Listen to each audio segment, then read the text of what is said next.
we see about 350,000 people, getting close to probably 500,000 in the next year or so that'll be coming through St. Pete. The one thing that I did love about wrestling, and one thing that I tend to do, is I'll take a negative and I'll own it and turn it into a positive. Across everything happening globally right now is the breakdown in communication that is our worst enemy, is trying to be in a black and white, right or wrong. When it's not right or wrong, it's do you understand? Felt like there was something missing. Like I wanted to give back in some way, shape, or form. And so transitioning from for-profit to nonprofit allowed me to do that, and at the end of the day know that every dollar that we raised went right back to the community. Hello, you beautiful people. Welcome back to Talkin St. Pete. I'm your host, Ryan Bogden. Before we jump into today's amazing episode, I want to let you know that this is sponsored by Bogden Homes here at Keller Williams St. Pete. So if you know anyone in the greater Tampa Bay area that's looking to buy, sell, or invest, or maybe you just need a new plumber or landscaper, we got all the pro vendors here in the area. So find our contact information in the description below. And now here on Talkin St. Pete, we talk all things St. Pete. Movers and shakers, business owners, people who work for the city, cool artists, you name it. If they're doing cool things in St. Pete, we're talking to them, which leads on to my next guest. I have the lovely Bior, the executive director of St. Pete Pride. Bior, welcome to the show. Thank you for having me. I'm really excited to be here. Super pumped. And it's right appropriate because we're in Pride Month here in June. I don't know what the date is today. Today is June 12th. the 12th. We're pushing to get this one out before the parade, which is coming up. When's the parade, BR? The parade's the 28th of June. So we have a long weekend planned. The Friday is always a concert, Friday night concert at the Janus.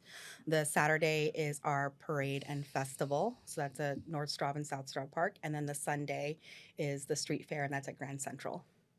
And it's the largest in Florida, I've been told. In the South. In the South? In the South. We're one of the top 5 in the country. Wow. Yeah. Wow. So I have so many questions as to that, but I think before we do, I think we should set some context of you're new in your role. Yes, very new. It's going to be my first Pride in St. Pete, but not my first Pride in general. My first Pride was 19 years old in San Francisco, like probably the Pride to get introduced to it. But yeah, my very first one here. Okay, fun. So how and why is the Pride Parade here in St. Pete one of the largest? That is a great question. I think the history of St. Pete. It is one of the places where, I don't want to say it's surprisingly, amazingly liberal here, but it is a location that has so many people from all over the country, great education, and I think it really brings a lot of people together. So starting in 2003, give credit to Grand Central for starting the actual Pride, not necessarily parade, but like Pride Festival at that time, and then it grew to be a parade. And then kept growing and growing as more people kept coming to St. Pete and visiting and falling in love with it. A lot of people actually do come to visit just for Pride, which is great to see. And then that ended up having to move because we outgrew, although I still think we can continue to grow down that, but moved to where we are now. And we see about 350,000 people, getting close to probably 500,000 in the next year or so that'll be coming through St. Pete. Wow. Okay, so started back in the early 2000s. How long have you been in St. Pete? I have been in St. Pete. I officially moved on June 24th. I'm in Plant City at the moment. Oh, okay. So you're okay. Well, you're going to be a new local resident. But my sister went to college here. She went to Eckerd. So I've been visiting St. Pete since 2004. Got it. So just from your quick stint here and being in the role, what back in early 2000s, do you have any insight as to what made St. Pete what it is then to be accepting of this parade and like how it grew organically, right? Was there something that was going on at the time? Like why St. Pete? I think it's just the people that keep coming through here, right? There's a lot of people that come to visit, fall in love with St. Pete and decide to stay. Mm-hmm. And then just the people that already were here and living here were very welcoming. And that provided, I think, a great place for expression. A lot of amazing businesses started to grow. Grand Central really started to be like a safe haven, I think, for those who identified as LGBTQ. The rainbow right there on 25th is a big sign of that. And so once you start having those places that are welcoming like that, people really tend to flock to it. And when you already have that capacity, right? You're surrounded by water here. It's beautiful. People are already coming to visit, falling in love with it, and deciding to stay.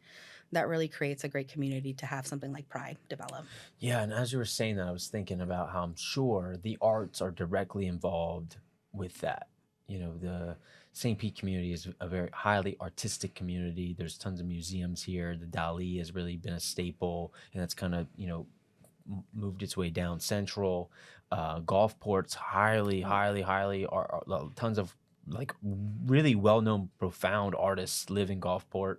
they just Uh, had their Pride on the 7th. That was amazing. yeah, yeah. Yeah. So I just think the overall area just being artists really opens up the mind of acceptability. It is beautiful. That's one of the things that I noticed right away when I would come visit, that there's so many amazing murals. The business fronts are all very colorful as well. There's not that like copy paste happening down here. Hmm. So you can tell there's a lot of that mindset of, freedom, expression, art is beautiful, and just the colors are something that really attract people as well. And so when you have that, and then again surrounded by such a beautiful setting, it's hard not to want to be here. 100%. I mean, a little sunshine goes a long way. Maybe not so much sunshine, but Yeah. Well, right now in June, yeah, we're a little hot. Yeah. yeah. Um, but yeah, that's very valid. Makes a really good point. So what? So tell me about the parade. Like, what's going on? You said this is a multiple day event, but like, what should we anticipate? It's going to be a big year, and we're making a lot of small changes this year, but we're definitely heading into some big changes coming up in the next year, which I'll talk about at a later date. Yeah. But, the big thing for us is going to be safety and accessibility this year. How do we make sure that people stay hydrated? It's hot. It is June. It is gorgeous, but there's definitely some shaded areas of the park, but there's a lot of open space, and even the parade route is an open space. So the big thing is how do we provide shaded areas, a lot more cooling stations you'll see, which is really nice. It was funny to realize how cool the buses actually do get when Mm. you utilize them as a cooling station versus when you're using them during the day. I'm like, it does get really cold in here, which is great. And then a lot of our vendors are also thinking of like ways to help people stay cool, stay hydrated, and stay engaged during the day. It's Sounds a like that. long, fun day, Yeah, it but sounds like that's a big focus. So let's keep yeah, everyone hydrated and having fun. So what yeah. are some of the things that like, okay, for someone who I've never been to Pride Parade. So, and for those that maybe are coming in for their first, or they're experiencing their first one this year, what can we expect?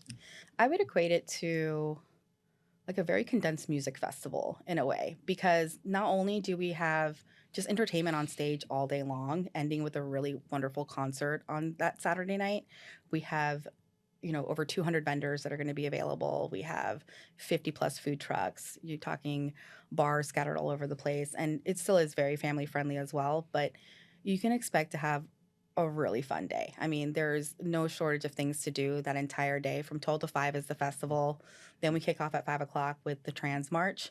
And then at 6, the full parade kicks off from the other side. So they actually end up coming together, which is really great as well. That's awesome. Yeah. It's only a mile, which is great. So we would never want to.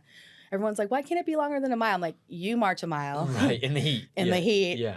with all your fun, like glitter and gold, and see how you feel after that. Right. But I think Yeah. a mile is just right. Yeah, Yeah. mile's good. It's a nice, easy number Yes. to say that we're doing that. And Oh, there's tons of art, to your point, right? There's a lot of great vendors, a lot of great food, a lot of great art, artists, entertainers, not only on the stage, but just also walking around. You're going to find like fun little tidbits of things happening everywhere you turn. love that. So, being your first 90 days in and having such a big event, what's your day to day looking like right now? Yeah, anyone who's ever planned an event before or a party knows that the leading right up to it, the last bit is probably the hardest part because you think you have everything planned and there's always something else to do. So every day it's responding. People who are like, I think I missed registration. I'm like, you sure did, but we're here to help you. Right. So getting people just across that finish line to be able to participate, getting information out to everyone, everything's always a little delayed. So you're trying to get information in so you can put it out at the same time. A lot of visiting everyone. I like to get to know people. So it's kind of serving two things. One, I'm getting to know all of our sponsors and vendors, but two, I'm getting to visit them and get really excited about what they're doing and getting to know St. Pete a little deeper at that same time. So that's been really fun. I think most people might feel overwhelmed with that, but I'm just really excited to meet people. And I love those introductions and getting to know people. So it's been a really wonderful way. Like most people will be like, oh, you're jumping into the fire. I'm like, no, I'm actually jumping into like building great connections and relationships, which is really exciting. And what a great way to bond over that too, right? We're all here for that common goal and we all want to support each other. And that's a nice way to get to know people as well. Yeah, it's beautiful. It's beautiful. Um, Man, I just lost my train of thought. I had a really good question. Wow, I hate it when that happens. It had something to do with your being in the day to day and the minutia of planning an event. Um, It's a lot of online ordering right now. yeah. Oh, now I remember. And I was hesitant to ask because I don't want to put you on the spot with the question. Although, like, who are some of the main sponsors for the event? I am always pleasantly surprised by our sports sponsors. I'm a big sports fan. As you know, I grew up doing sports. Yeah. So we have the Tampa Bay Rays have been really wonderful, and they're hosting their event on the 20th of this month. The Rowdies have been really great. Their event's this Friday. We even got reached out to by the Threshers. They just had an event, the Bucks. So I'm really excited about that. So, Please give us tickets yeah. if you watch this.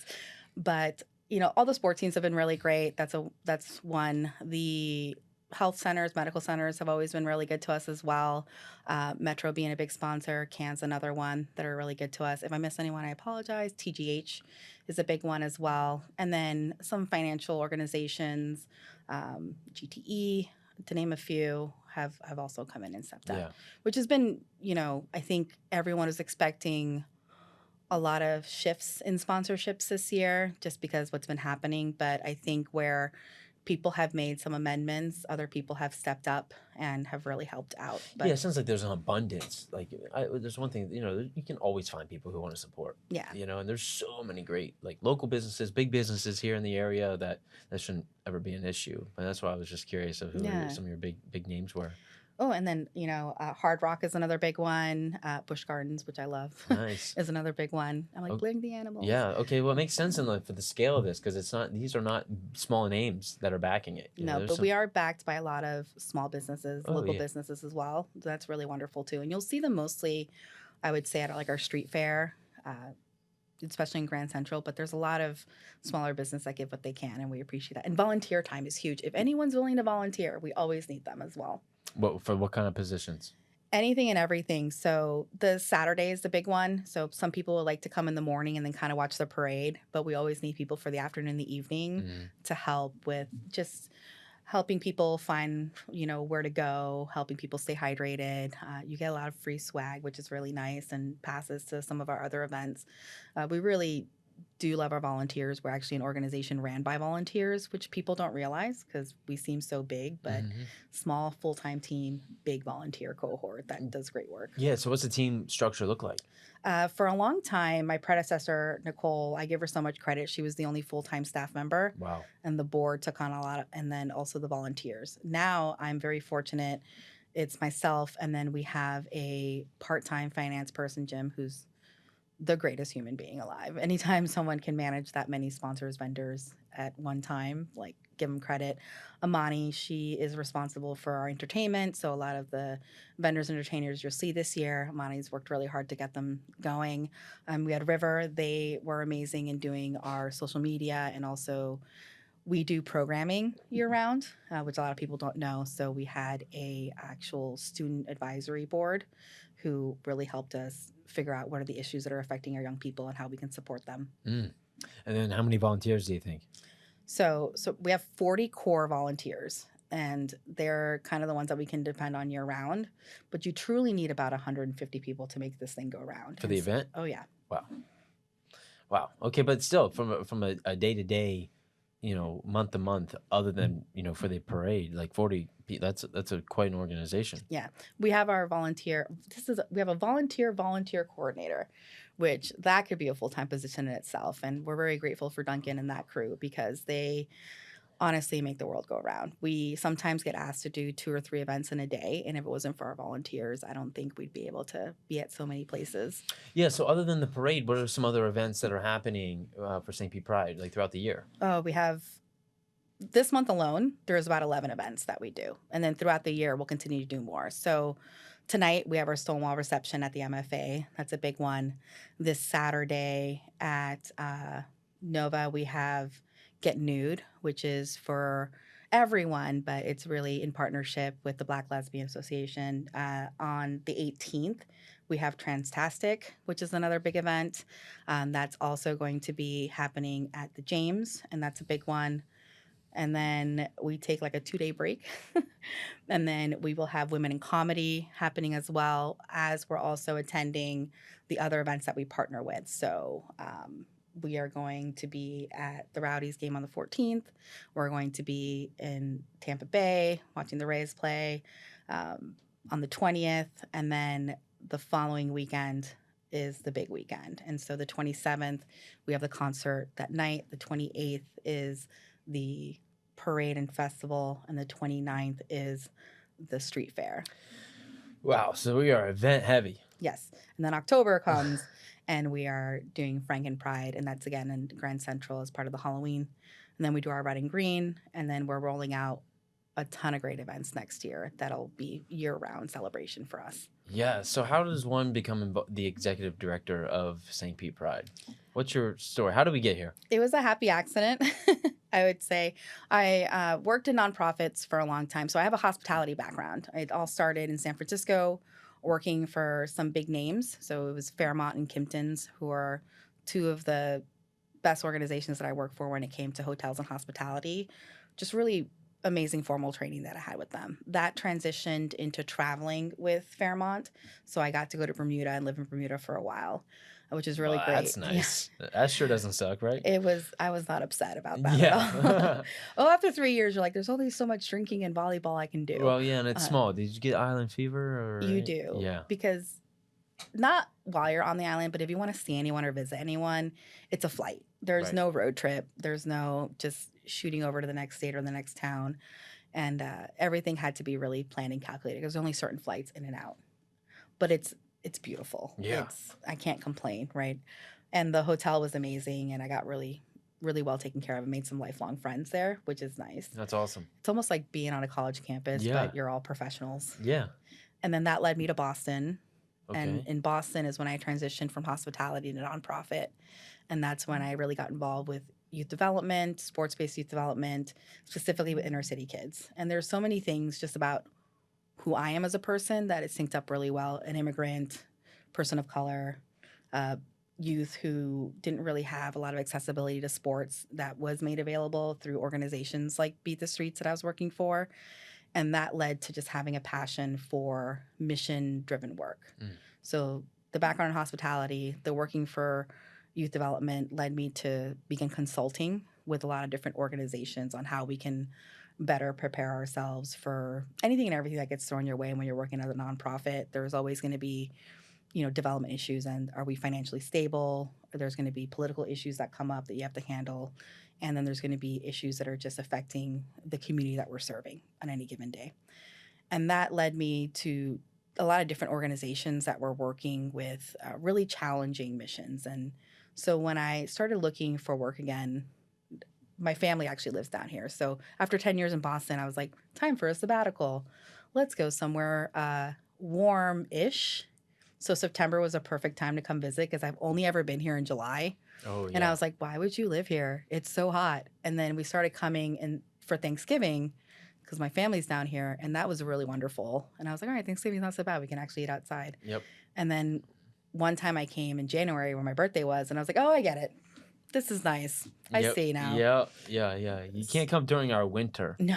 Our winter is right now. Yeah. This is, it's really hot. Yeah. It's really coming hot. coming from Boston. So, and you said you're outside of St. Pete right now. So how long have you been in Florida?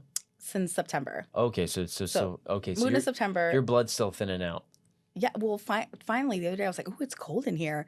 And I looked and it was like 72, and I was like, oh, no. That used to be really hot for me. I used to have it at 62. I was just having that conversation yesterday because this is my cousin's second summer here. And he was like, I think I'm a little more used to it than I was last summer. I said, yeah, your blood's thinning out. Yeah. Like, it's a real thing. It happens. It needs to thin faster. Yeah. Because, and I also have really big curly hair that I'm used to just like blowing out because it's easier to take care of. Oh, but now you have the humidity. Yeah, no. It's just, it's going to be big and curly from now until. Just embrace it. Yeah. Yeah. You got to take it on. I was resistant. I kept trying and I'm like, why? Why do I bother? But Plant City's it's nice, but it's not.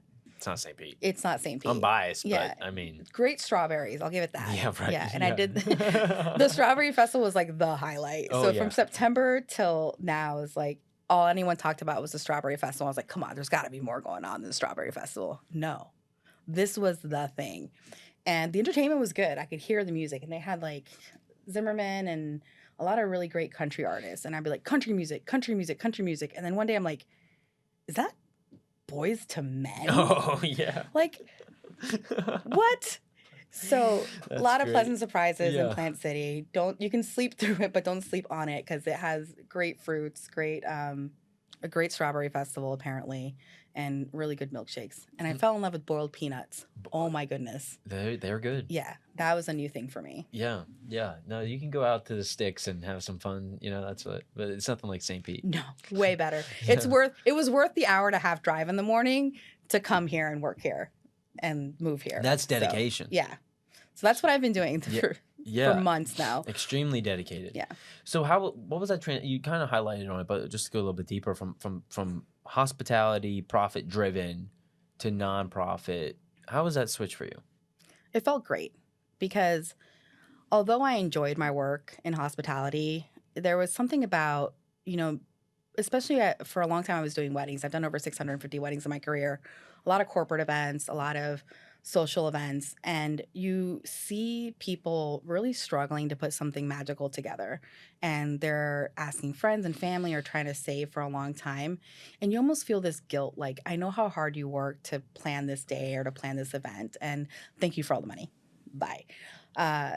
And that was something that at the end of the day, even though you would host something really magical, it's like I always felt like there was something missing. Like I wanted to give back in some way, shape, or form. And so transitioning from for-profit to nonprofit allowed me to do that. And at the end of the day, know that every dollar that we raised went right back to the community. And that's something that felt good every single day. No matter how hard the day was, I knew that this was mission-driven work and I was here to do something good. Even if the day was brutal, that tomorrow is going to be another day, another opportunity to do something great for someone. Yeah. Seems like now you're more aligned with your purpose. Yeah. Yeah, that's great. Yeah, there's always going to be a hard day, but there's no bad days when you're doing something that you can feel really good about. Yeah. No, hard is how we get stronger. Yeah. Yeah. No, that's good. Okay, so then coming from up north now to Pride, what has that transition been like? Because it's a totally different organization. Yes. It's completely different organization. So I worked in sports, which I loved, but wrestling specifically. And wrestling is a sport where it wasn't really introduced to a huge demographic, for example, inner city kids, until the last couple of years with organizations like USA Wrestling and Beat the Streets. So I was working in a demographic that for the longest time, I was the only one.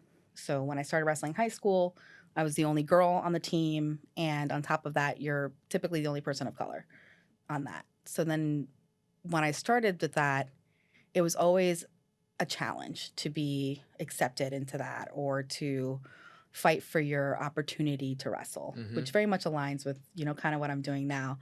So always a fighter, always someone who would push to get into positions where I wasn't typically accepted or it was easy to get into, but I was just very driven. And that led to a collegiate opportunity to wrestle in college, and that led to the opportunity to wrestle with Team USA, which led to rugby. I played rugby in Bermuda, which then led to coaching in Boston. And so when I think of that and kind of the struggle of just even having those opportunities, it was very different and very warm and welcoming to kind of go to the other side of it, where I am seeing a lot more people that I identify with. I am seeing a lot more people that have the same, not so much on the sports side of it, but very similar like backgrounds of acceptance and wanting to find their path and joy. And not to say I didn't find that in wrestling, because there definitely were other people like me, but it wasn't until I was older that we actually all got to get together, because we were so spread out throughout the country. And coming together, especially as female wrestlers or wrestlers of color, that was a wonderful thing, but 20 plus years in the making. Yeah. I have kind of so many questions off of that. One, I'm thinking of where did that fight come from? Because you intentionally chose to put yourself in a hard position, but fought through it and persevered and had the grit. Yeah. Which not many do. So I think there's a characteristic from there. Were you always that way as a child? Was that taught to you? Where did that come from? My mom swears I was always defiant. I feel like I was a sweet baby angel. So the verdict is still out on that. But I think one, being an immigrant and going through a lot of transitions in life and moving around all the time, you kind of tend to build up ways to protect yourself and walls because I was always the new kid. I was always the different kid. And that led to, and then I have a huge family. And as the oldest girl in a Dominican culture, I was also like a caregiver and a caretaker. So I was willing to do anything to get out of the house. And when you're in middle school, you kind of have the fun middle school sports. I'm like, soccer was great. Used to cheer, did track, all those things. But when I got to high school, I was like, all right, like I need to find something and I need to be good enough for someone to advocate for me to do it. Because my parents wouldn't just let me do sports. They had to believe that I wasn't wasting my time when I could be taking care of my siblings. So I couldn't just play soccer. I had to be really good at soccer, or I couldn't just go out for the wrestling team. I better be good at wrestling. And so that's what drove me was, the ability to have the opportunity, but not waste that opportunity because I know that for my parents, it was giving up someone who was helping so much at home that it had to be worth it. And so everything that I did, I had to go 100% in. So how did you land on wrestling? Oh, goodness. So I was in Connecticut, and I don't know if anyone knows, but that is the home of WWE, which used to be WWF at the time, so I'm aging myself. And I used to watch that like my soap opera. I used to call it the male soap opera, but so many people watch it. And when I went out for wrestling, I honestly thought I was going to end up being like a WWE superstar. So you thought you were going to end up in the ring with the ropes? Yeah, there were no ring, no ropes. No ropes. I looked like, and I'm short, so I'm trying to look into the, the little like swinging gym doors. I'm trying to look in to see who's in the gym. What's going on in the wrestling room? Yeah. It was all boys. So I hid in the bathroom and I was like, oh, I don't know if I could do this.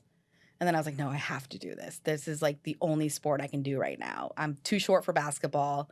I'm not doing 2 seasons of track. You were consciously aware of that. Yeah. Yeah. Okay. 4'11". I was like, back then it was like Muggsy was the best thing. And I'm like, there's no way there's going to be 2 of us. I'm terrible at basketball. Track, I didn't want to do 2 seasons of indoor track. Cheer was something that, while it was great, I didn't want to do another season of cheer. And so what was available was wrestling. And I heard it on the, school system, and I was like, wrestling it is. And then the stubbornness got me the rest of the way. Stubbornness? Yeah. Of just, I have to persevere. I have to persevere. At that time, when you're the only girl, people ask you questions that they wouldn't ask other people on the team. Like, why are you here? Why do you want to wrestle? Why should girls wrestle? And I'm like, I don't know. Ask him that. Why is he here? Why does he want to wrestle? Why should boys wrestle? And so those were things where I very much had to be super stubborn, but then also non-threatening, so I wouldn't cause any problems and they would accept having a girl on the team. Yeah. And I was very fortunate. I had a coach who was like, all right, if you want to wrestle, like, you're going to be just like the rest of them. And I'm like, great. So had to be just as tough, just as committed, and not have the same, I don't know what to call it, luxuries, but they got locker rooms. I had a hallway or a bathroom if I was lucky.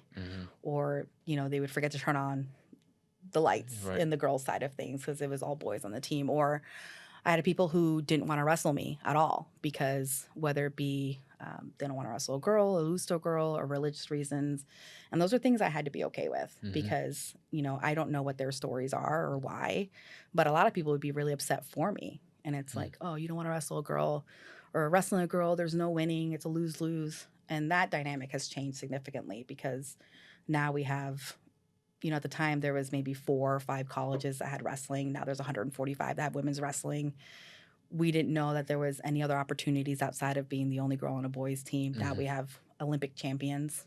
So it's been really wonderful to see that grow significantly. Yeah, pretty cool.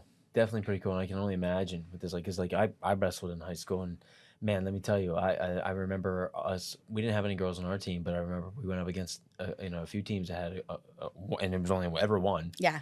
Girl on the team, and it is in the bravado of men of like, dude, good luck. Yeah. And don't freaking lose. Yeah. Right. And not, but for the aspect, and they would sometimes, right? Of dude, you just got beat by a girl. Yeah. Right. And that was just a stigma then. Not saying that should be there now, but I'm sure even better. But what I'm getting at is that how good did it feel when you won? Oh, Yeah. it's like addictive. Yeah. But the worst part is like you don't get the luxury of having an anonymous match. Right. Right? If there's 10 matches going on, people are watching your match Mhm. every single time. You also don't get the luxury of always staying in your weight class either. If there was another girl, people are like, oh, well, the two girls have to wrestle. I'm like, she weighs like 50 pounds more than I do. Are you That's out of your huge in mind? wrestling, yeah. Yeah, they would never do that to anyone No, else. But no. that's how I got hurt. I had to wrestle someone who weighed significantly more than me. And it was unfortunate because I won that match, but it was unfair Yeah. either way because I was way more experienced. But the one thing that I did love about wrestling and one thing that I tend to do is I'll take a negative and I'll own it and turn it into a positive. It's great. So what I would hear constantly, like you said, is like, oh, you have to wrestle her. Like, oh my gosh, you have to wrestle her. You have to wrestle the girl. And so I'm like, yeah, you do have to wrestle her. And then by the time the next season came along, I actually had a really good record, a winning record. I was varsity, the first varsity female wrestler on my team. And you would hear like, you're going to have to wrestle her. Like, so that became an entire program that we did for youth development called the Wrestle Her program. That was about empowering girls who couldn't have opportunities to wrestle, whether it be, again, for political reasons, religious reasons, or any other reason that would affect their opportunity to get on the mat, and providing them with a program that was specifically tailored to providing those opportunities. And Wrestle Her. If I can get a tattoo, I will. Have anyone for giving out free tattoos? But that was taking that term and owning it and turning it into something that, like, there are Wrestle Her shirts out there now that you see little girls wearing and being really excited to be a female wrestler. So at that time, did you fall in love with a sport, or did you do it out of perseverance of you had something to prove?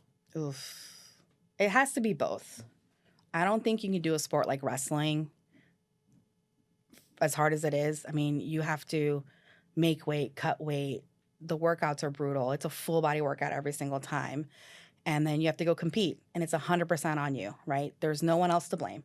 The work you put in is the outcome you're going to get out of it. And that's what it teaches you. So for me, I had to love the environment to suffer through all of those things. And a lot of that, again, led to the stubbornness of, like, I refuse to lose. And not necessarily in a match.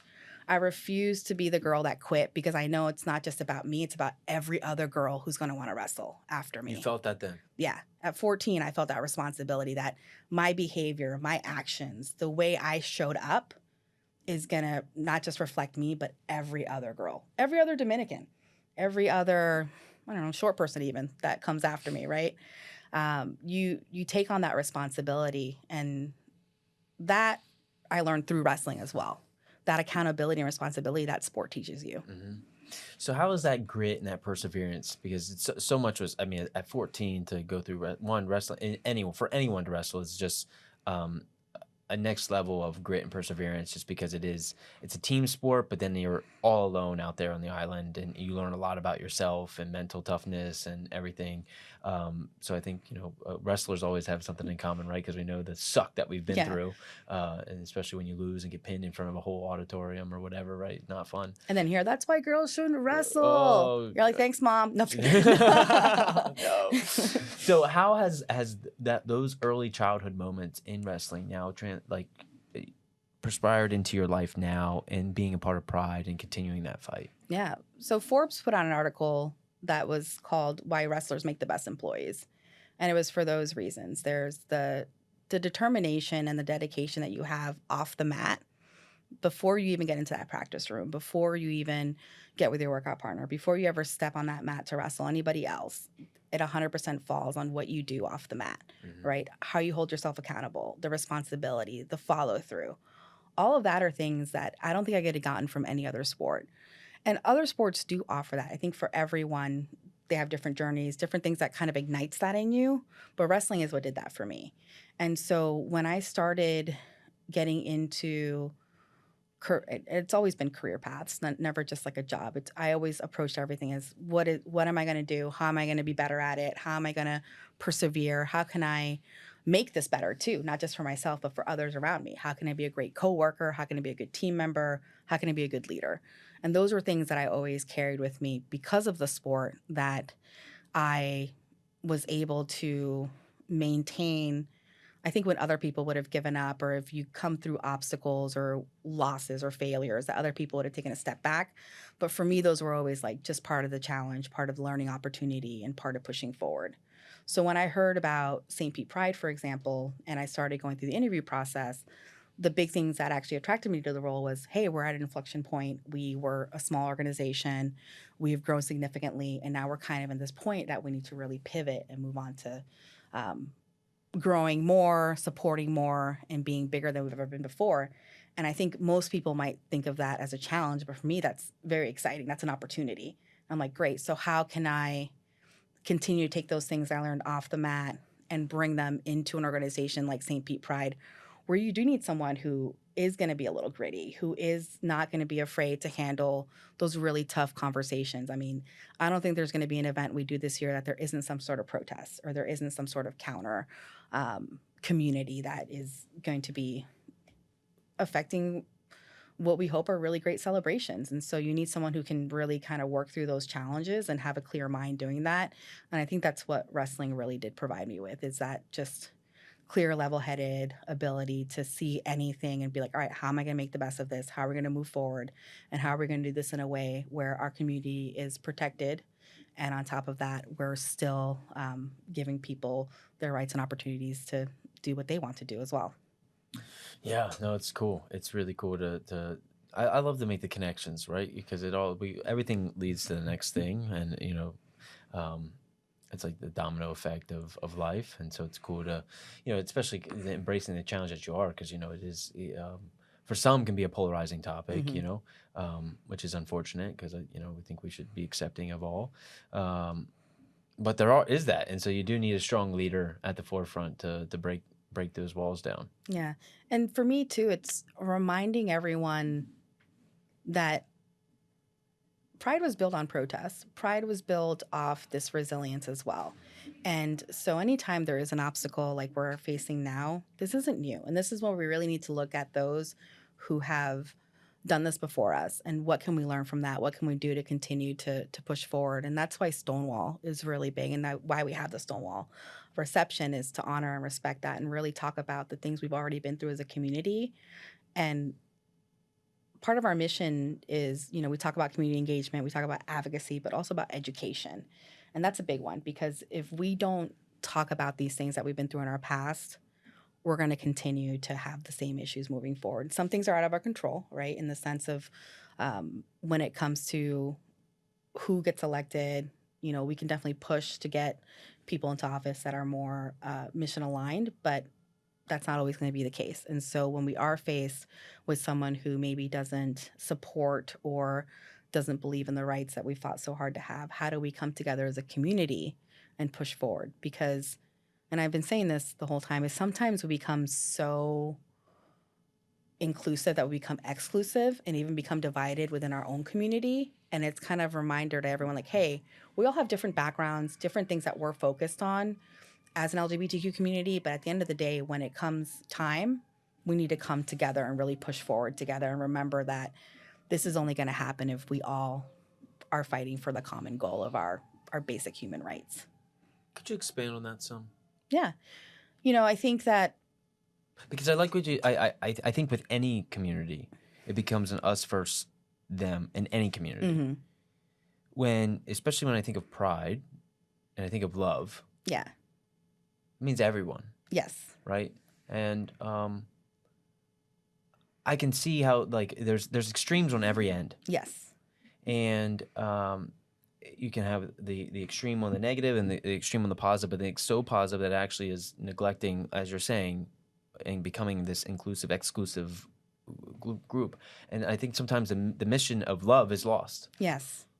I agree. And for me, that's what St. Pete Pride is. It's that mission of acceptance, of that joy, of that love. And there's a lot of really incredible organizations that are super focused on certain parts of that, right? Whether it be um, lesbian, trans rights, all these different groupings that happen that need to really fight and advocate for those particular groups. But what ends up happening is that individual responsibilities or small group responsibilities end up becoming everyone's responsibility at the end of the day. And so, at what level are you holding other groups accountable for your mission and your accountability? And I think that's where it gets really challenging because you're not always going to see eye to eye. If your mission is strictly something that affects you personally, which I believe that we all have to fight for that, right? But you also have to see how it affects other parts of that mission as well and kind of see big picture. So it's really hard to see big picture if we're only focused on one thing. And so I hope that St. Pete Pride can continue to be the big picture part of that supports all these individual other organizations that are hyper focused on that particular part of what needs to happen.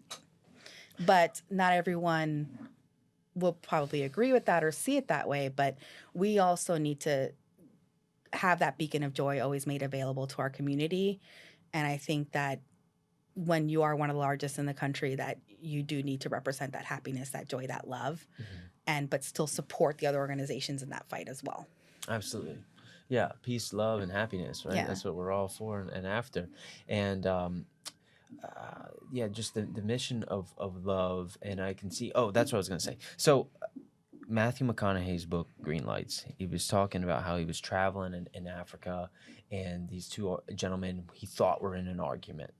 And he chimed in on what his opinion was, and he was like, no, so-and-so, I think so-and-so is right. And he got snapped at it. And he said, no, it's not about right or wrong. It's do you understand? Yeah. And I think that's what, across everything happening globally right now, is the breakdown in communication that is our worst enemy, is trying to be in a black and white, right or wrong. When it's not right or wrong, it's do you understand? I can understand your perspective and where you're coming from, but can you understand mine? It's not that mine's right or that yours is right. It's just, do you understand? And I think that message, when I heard that, is just so important for everyone. It's not you're wrong, I'm right, or I'm wrong. It's, do you understand? Can you see it? Like you said, can you just understand? And can we then accept that we can disagree? I think in anything right now. Right? Politics are like, it doesn't matter. Yeah. Why can't we have different opinions and still then come together and shake hands? But that's the art of conversation, which has been lost as well. I think that everyone has become so into how does this affect me?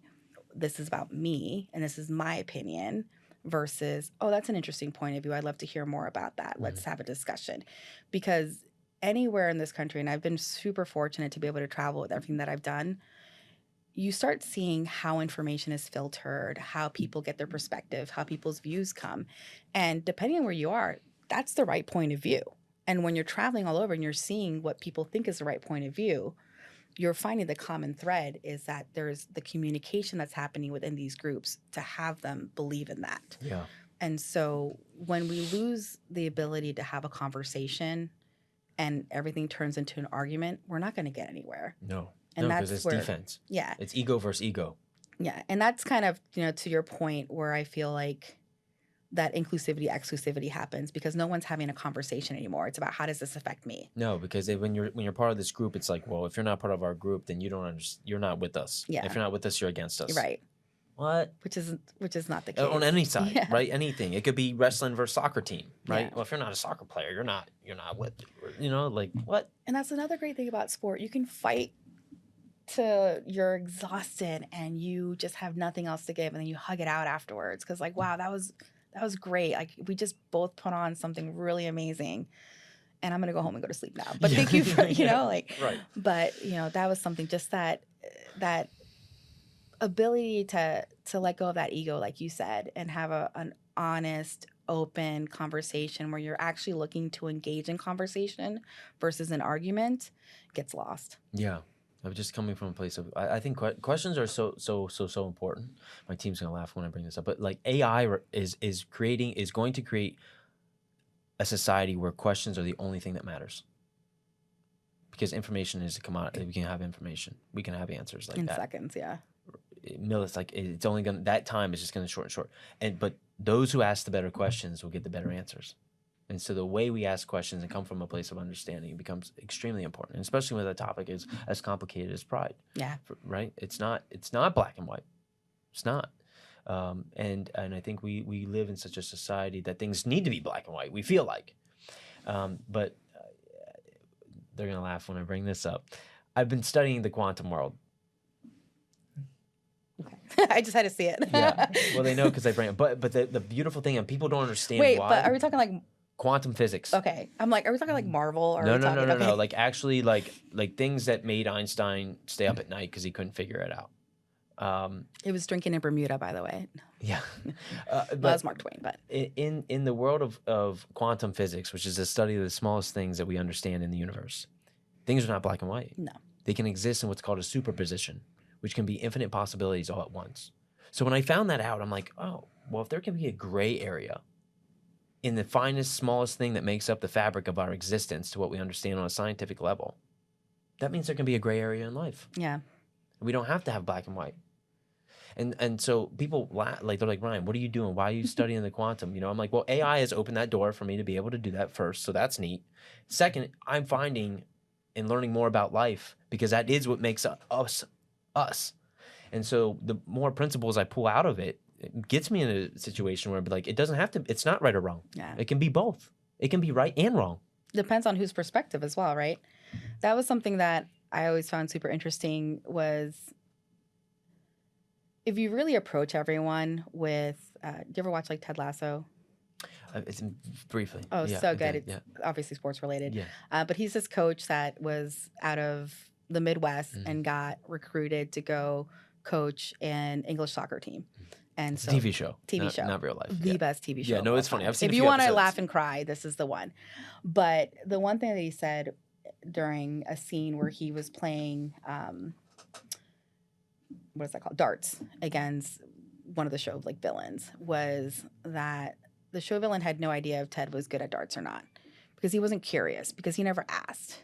And turns out that Ted had played darts with his father, like growing up his whole life until his father passed away. So Ted was incredibly good at darts.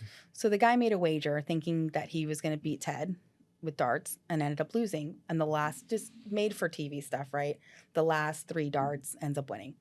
But it's the curiosity. It's the asking questions that we keep going back to that when I hear about people who are even things like flat earthers or things like that, it's like, well, I'm not going to just sit here and judge you. I'd like to know why that is something that you believe in or where are you getting your information? What's the science? And not in a judgmental or argumentative way. It's just more of curiosity of like, well, I'm really interested in where this information comes from and why you're approaching things that way. And I think you'll find that even if you disagree, at least people feel heard in that process and like you're coming from a place of understanding versus judgment. Mm-hmm.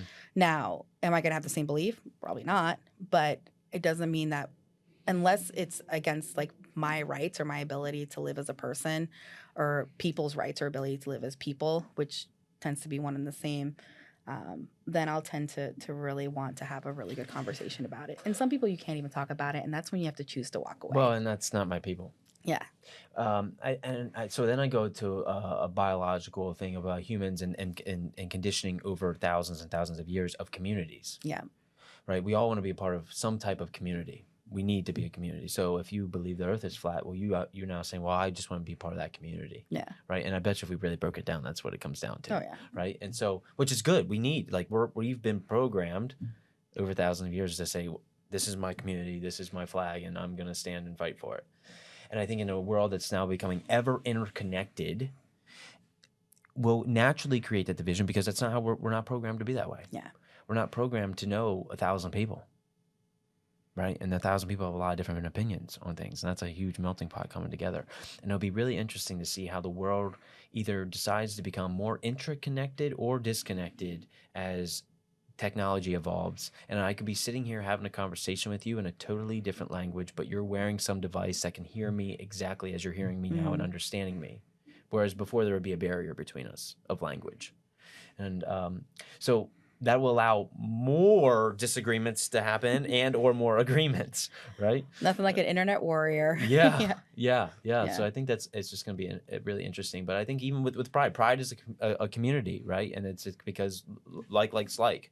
And I think it's a beautiful thing. We all need some sense of community. It's why St. Pete's a beautiful place, because there's so many micro communities in the greater community of we live in St. Pete. Yeah, every neighborhood that I drive through is like a brand new discovery of joy, which is Yeah. really wonderful. And I'm getting to know all of them, which has been really exciting. But even driving here from our office and just seeing how the different neighborhoods like shift has been really nice.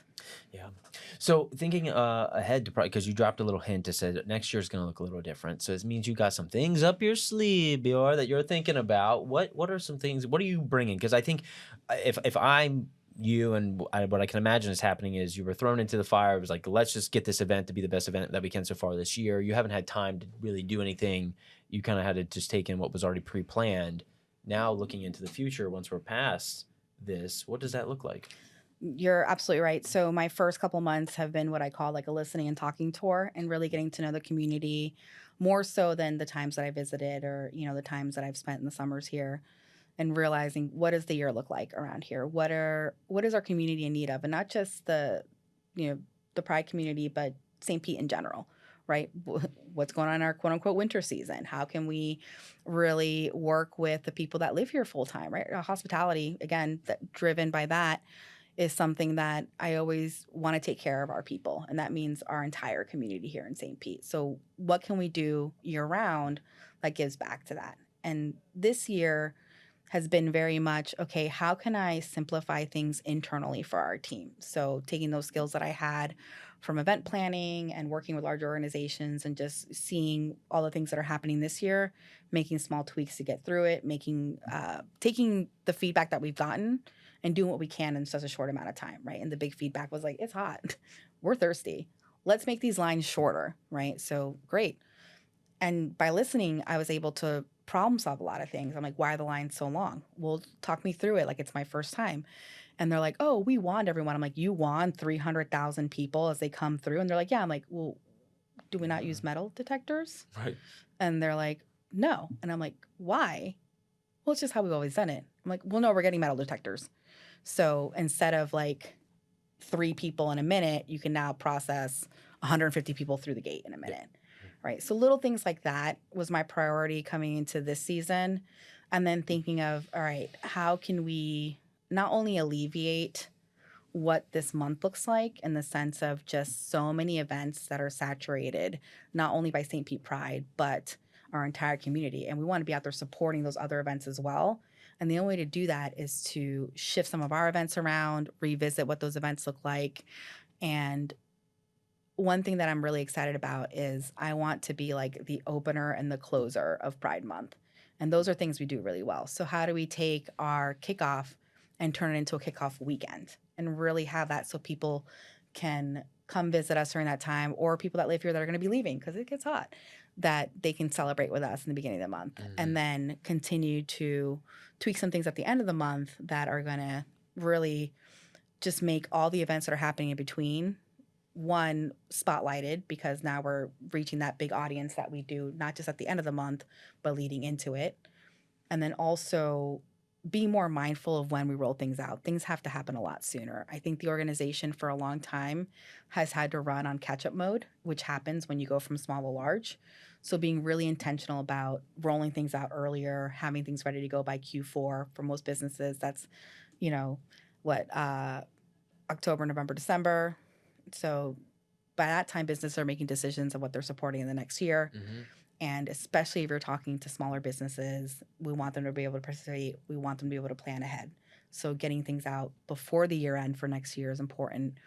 And then there's like some events I can't really speak to, but we will do a conference on November 4th to release some really, really fun things that are happening, including a national level competition that's rooted in love, and a big partnership that's going to include some boats. Okay. I think I didn't ask this question in the beginning. I think I should have started with this, is what's the mission and purpose of St. Pete Pride? So the mission of St. Pete Pride is rooted in joy. And what that means is through community engagement. And you see that a lot when it comes to our Pride events. But some things that people don't see is advocacy and the education piece of that. So we do attend events and advocate for our rights, provide information, provide resources for those who are going to those events and advocating as well, advocating for our youth, advocating for our elderly, advocating for people in our community when they seek that help. But very much rooted in the St. Pete community. It's really hard to kind of do things at the national, international level when it comes to that outside of our community engagement. And then education. So not only educating people on where is a safe place to go, who are businesses that are supportive, who are people and other places in the country that are supportive. Like everyone knows San Francisco, you go to New York. World Pride was in DC this year, which was quite a beautiful, interesting thing to happen. P-Town, I really think if anyone's familiar with P-Town, anyone familiar with P-Town? Yeah. Like to me, St. Pete is gonna be the next P-Town. That's my goal. What's P-Town? P-Town's the best place on earth.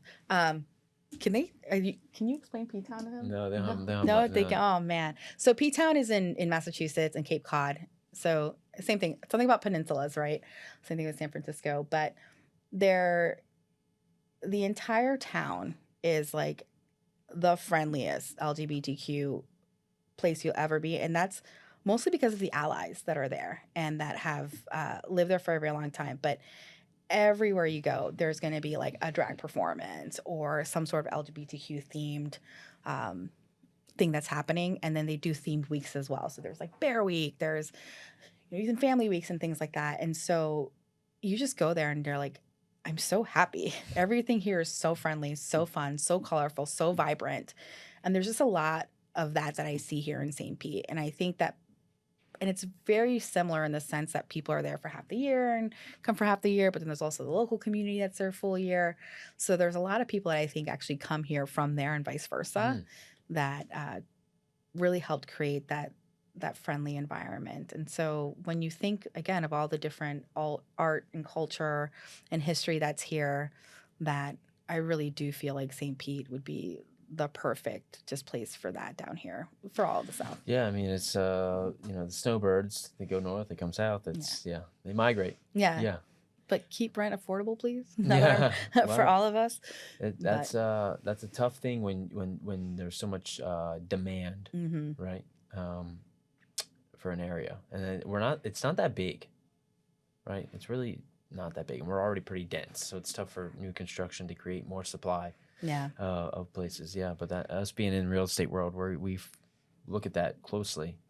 More bungalows, please. You like the bungalows? I love the bungalows. Yeah, they're cool. My dream is a bungalow. Yeah, they got a really cool vibe to them. Tons of neighborhoods that support that. Yeah, even just paint bungalows on the side of a building if you can. Yeah. Just whatever gives me the bungalow feel. Love that. Yeah, you like that island feel that's coming from that. Yeah, makes sense. Bior, what's a question I should have asked you that I didn't? Ooh, I mean, about our board. Tell me about it. Yeah, we are very excited. We have 13 board members. So again, the team was running really lean. The board was running really lean. And I think, again, when you're in an organization that's growing, going through growing pains, you're going to have transition. That's not necessarily a bad thing. I think a lot of people see transition as like, oh, they can't keep people, or like, oh, things are happening. But that's a part of growth with any organization.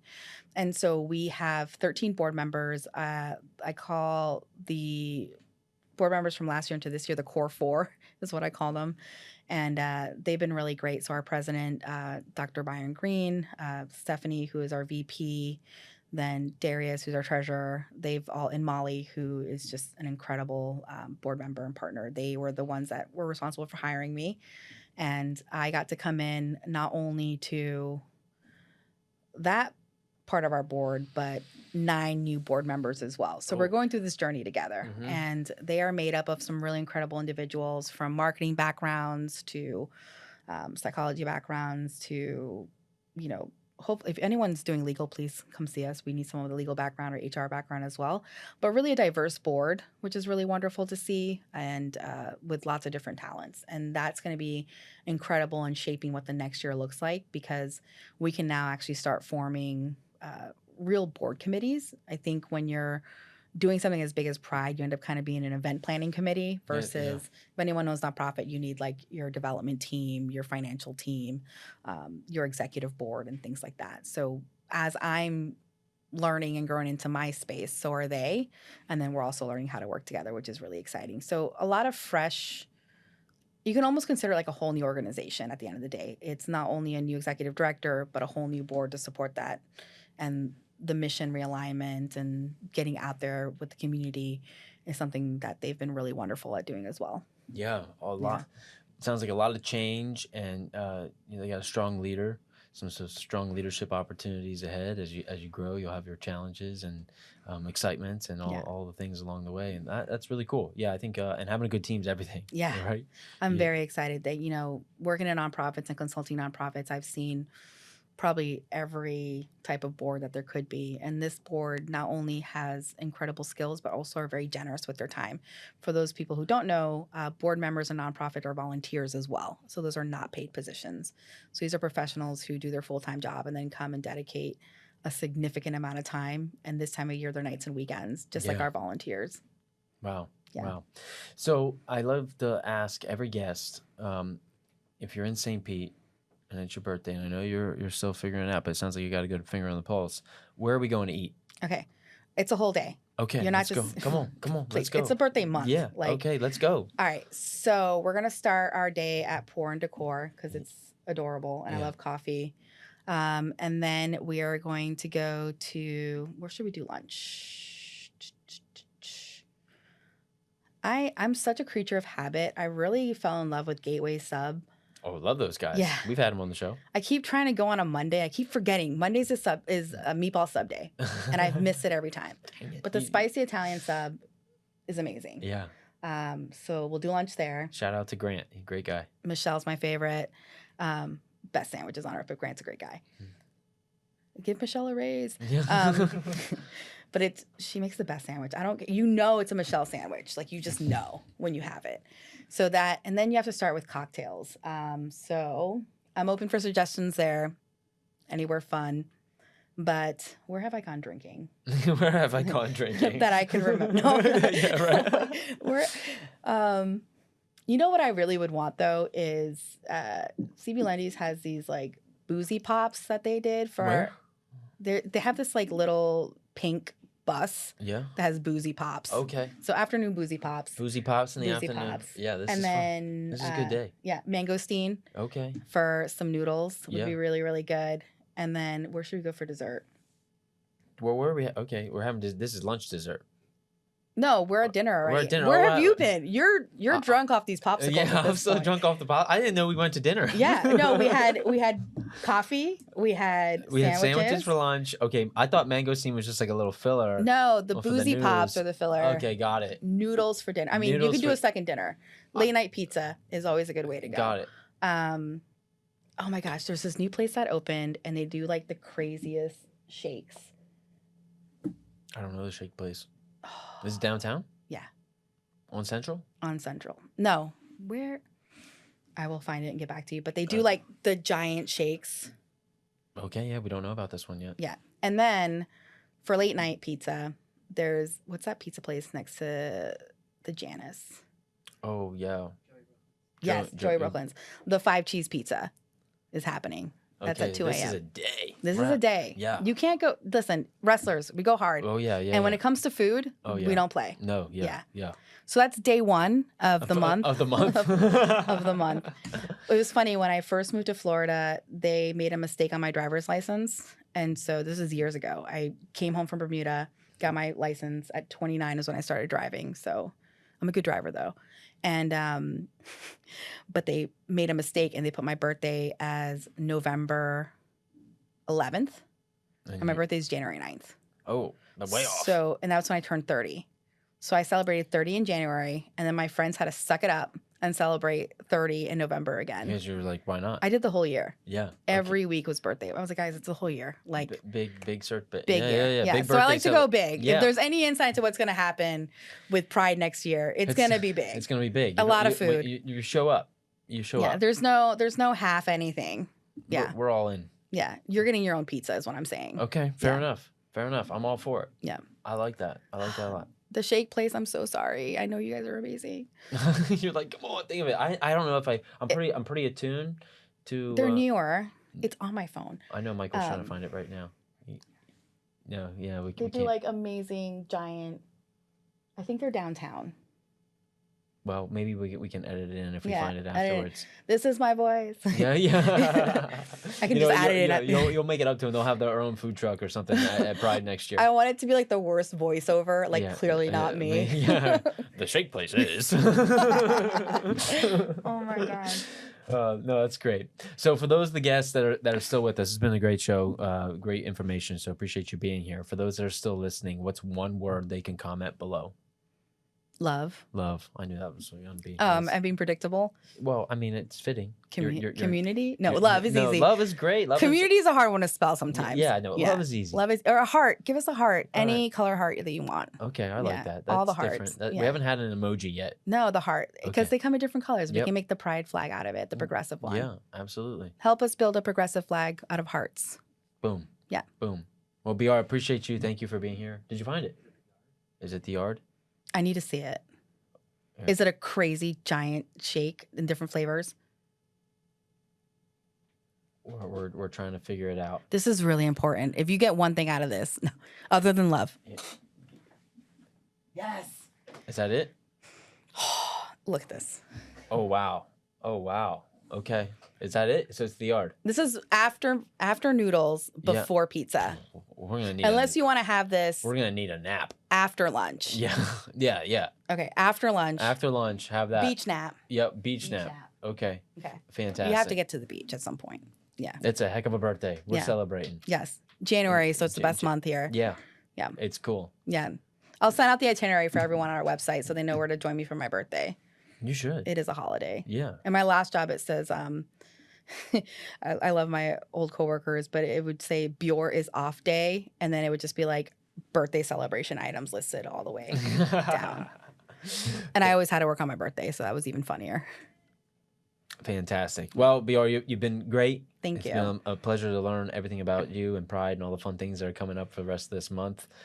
Where can they find out all the information that they need to, because we're pushing hard to get this out prior to Pride. Yes. So where can we find information? On our website, Watermark did an amazing Pride guide for us. So you'll see that on there. Clearwater's site actually has really good information. So kudos to them. Thank you for helping me stay informed on what I'm doing. And our website will have updates, including this year we will actually want to post out who all our vendors are, just so you know where to go find them. Because again, it's a big day, big park. I like to plan things out and map things out. If you've heard anything about my birthday and what I like to do, I like to find out where all the food is, all the vendors like to see, and I'm sure some people like to do that too. So there'll be more information available this year than before. And the website is? www.stpetepride.org. Yeah. Yeah. My email's .com, but it's .org. .org, and we'll link it below. Yes. BR, thank you. Appreciate you. Thanks and let's for have having a great month of love. Yay.